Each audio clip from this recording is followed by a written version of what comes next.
How's everybody doing this morning? Great. How about you? I'm tethered to the wall. I'm building it too far out. My name is Zacharczyk. For those of you who don't know me, I am a certified financial planner and president of Zynergy Retirement Planning, my own firm. And I want to thank very much the Eastern Monmouth Chamber of Commerce, Dr. Rose, Karen Bagg, all the members and the membership for having me here today, because I'm proud to be part of this great organization. I want to start you with a story this morning, the story of a little girl. She's a little 6-year-old blonde girl, cute, blue eyes, and she's all excited today because it's the first time that her mom asked her to help cook dinner. This is her chance to help her mother cook dinner.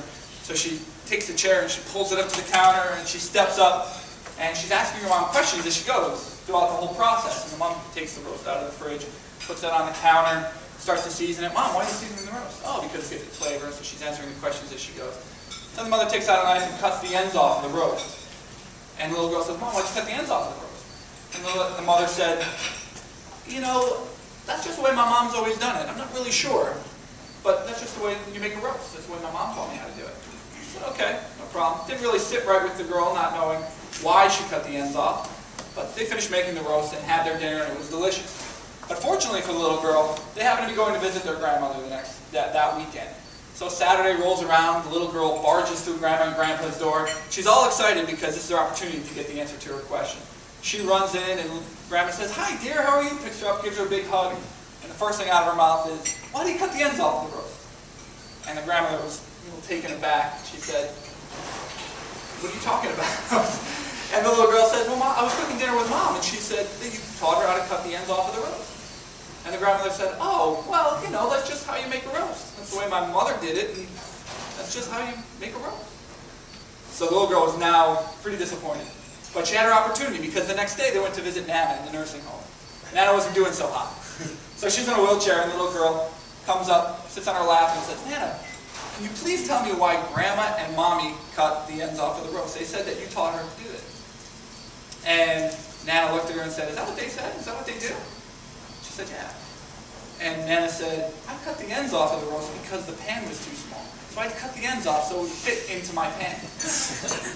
Right? It's a silly story, but I think we can all agree that we've experienced this in the past. We do things that really aren't logical, that don't make sense. We don't have an answer to why we do it, but we do it because either we were taught it, or because it's just the way it's always been done. See, when I started in my field, I do retirement planning. I work with people between 50 and 70, getting them ready for retirement, getting them through retirement. I'm a fee-only planner, but when I started in my field, I had those same types of questions. And sometimes it takes someone naive, somebody who has never been through the process before, has never really been indoctrinated, to point and say, the emperor doesn't have any clothes. Why are we doing it this way? See, I was pretty much self-taught. I started in institutional finance. And I worked my way through, but I knew that I wanted to go into personal finance. So I did a lot of self-study. I read every book I could find, got my MBA, got my Certified Financial Planner designation, and I started to interview with these large firms, because that's what I thought I wanted to do. And all through the interview process, I kept questioning, why were they doing things this way, or why were they doing things that way? And the answer I got time and time again is, it's just the way it's always been done. That's just our business model. See, I couldn't understand why was it that you would take revenue that you were generating from selling certain products. If the products paid the revenue, not the client, not the people that you were obligated to, but it was these financial products like annuities and investments. Why were they the ones that were paying us to take care of our clients? Why wouldn't it come from the client? And the answer I got was, well, it's just the way it's always been done. And I wasn't happy with that. It didn't sit well with me. Don't you think we should be obligated to the clients? Don't you think we should be getting revenue directly from the clients? So I set up my firm so that 100% of my revenue comes from my clients and nobody else. They're the ones I'm beholden to.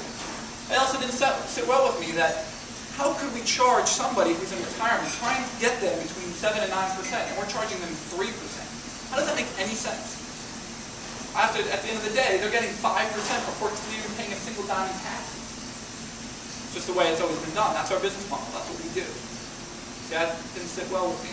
So I set up my business structure so that 100% of the costs all in come out to no more than 1.25%.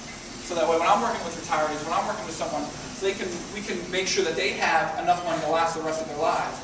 I know they're not paying almost half of their money to the financial industry. And lastly, I couldn't understand why we had a business model that was set up where we couldn't change, we couldn't adapt, because we were getting all of our revenue from these couple of sources. And those were the people that we were beholden to. So if something changed, and let's face it, in the finance industry, in the personal finance industry, it's very dynamic. Things are changing at a very rapid rate. If you're not seeing that over the last couple of years, 10 years, you've been living in a cave. Right? Things are changing at a rapid rate. We need to be able to keep up with that in our industry. And by being beholden to the client, we can do whatever it takes to make sure that we're changing and adapting to the industry, as long as we're taking care of the client, making the client number one.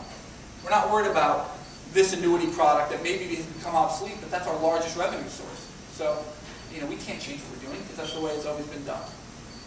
So I'm going to throw out, before I wrap it up here this morning, I want to throw out a challenge to all of you this morning. Think about it for the rest of your day.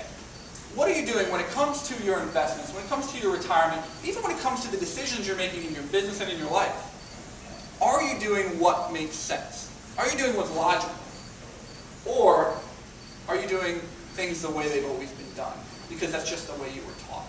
Don't be afraid to question what you're doing. Don't be afraid to take a hard look at how things are done if they don't make sense. And if they don't make sense and you want to have a free overview of what I do, how I do it, I'll be at the back of the room. Take a water bottle, by the way, on your way out.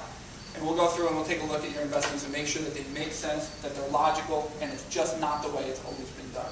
So thank you very much, Chamber. Ryan Zacharczyk, Zynergy Retirement Planning.